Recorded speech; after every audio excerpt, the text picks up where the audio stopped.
एक शेर है जॉन साहब दा कि हम जी रहे हैं कोई बहाना किए बगैर, उसके बगैर, उसकी तमन्ना किए बगैर।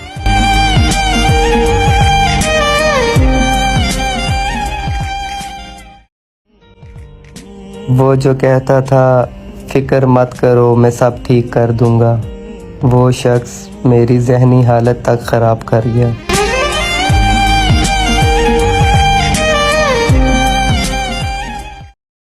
जाते वक्त उसने सिर्फ इतना ही कहा मुझसे, अपनी ज़िंदगी जी लेना, वैसे मोहब्बत अच्छी करते हो।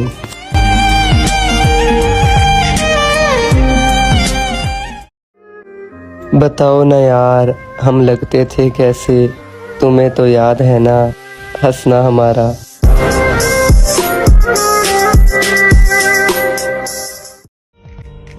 मुस्कुराहट देखकर उनकी हम होश गवा बैठे, हम होश में आने को थे कि वो फिर से मुस्कुरा बैठे।